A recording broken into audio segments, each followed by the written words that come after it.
এটা একটা আধ ঘন্টা আগে দেখলাম যে আমরা বিকট আওয়াজ, ঠিক আছে, বিকট আওয়াজের মধ্যে সবাই আমরা গ্রামবাসী উঠে পড়ে এখানে এলাম, দেখলাম সেরকম কিছু দেখা যায়নি এখনো, ঠিক আছে। এটা তো না কুড়ে না ভিতরে না কিছু বার করানো পর্যন্ত বোঝা যাবে না কি দেখা যাচ্ছে এখন বোঝা মুশকিল আছে। সব এখন ওই পজিশনে আছে। কি হতে পারে এটা, কি হতে পারে বোঝা মুশকিল আছে, এখন আমি কিছু বলতে পারবো না, আমি দেখিনি যেহেতু।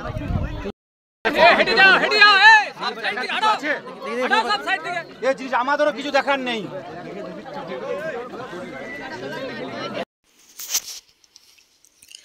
অজানা আতঙ্কে ডুবে আসানসোলের জামুরিয়া। বৃহস্পতিবার সকালে হঠাৎই বিকট শব্দে আকাশ থেকে আছড়ে পড়ে ভারী কোনো বস্তু। ধাতব গোলকের মতো বস্তুটি বিদ্যুৎ গতিতে নেমে আসায় ক্ষতিগ্রস্ত 3টি গ্রামের একাধিক বাড়ি। ফাঁকা মাঠে সৃষ্টি হয়েছে গভীর গর্ত। একটি শিশু আহত হয়েছে বলে জানা গিয়েছে। খবর পেয়ে ঘটনাস্থলে স্থানীয় পৌঁছেছে প্রশাসন। তদন্ত শুরু করেছে পুলিশ। এখনও স্পষ্ট নয় বৈশাখী দাবদাহের মধ্যে আকাশ থেকে আচমকা কি নেমে এলো। স্থানীয় সূত্রে জানা গিয়েছে সকালে কান ফাটানো শব্দে অজানা বস্তু আছড়ে পড়ে জামুরিয়া গ্রামে। ইকরার বাদ্যকর পাড়ায় বাড়ি ভেঙেছে 3টি পাকা বাড়ি। জাদুডাঙ্গায় ক্ষতিগ্রস্ত হয়েছে একটি বাড়ির টালির চাল।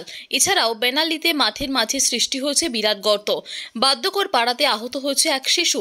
প্রত্যক্ষদর্শীদের বক্তব্য, আকাশ থেকে হেলিকপ্টার জাতীয় কোনো জিনিস বা কোনো যন্ত্র প্রবল বেগে আছড়ে পড়েছে।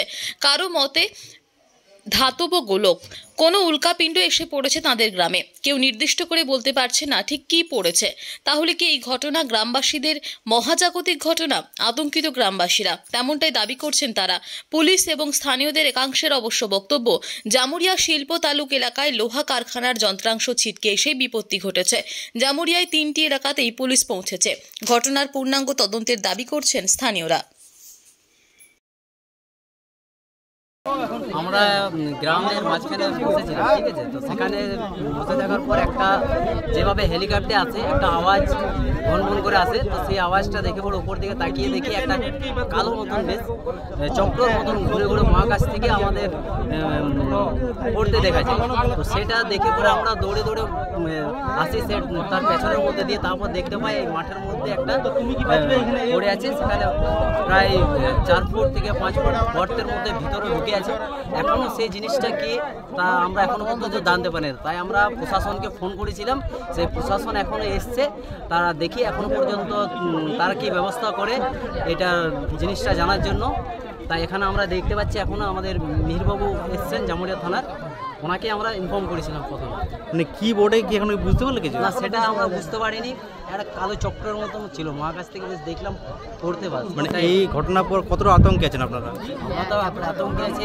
এর আগে আমরা শুনলাম যে আরও আশেপাশে গ্রামে আরও 2-1টা পড়েছে, এটা সম্পর্কে আমরা শুনেছি, জাস্ট আমরা ওখানে যাইনি সেটা দিয়ে তদন্ত করি।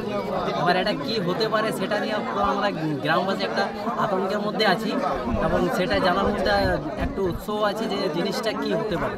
আমরা দেখতে চাই। আপনার নাম পরিচয় দেন। আমার নাম হচ্ছে মিচুন কুড়া।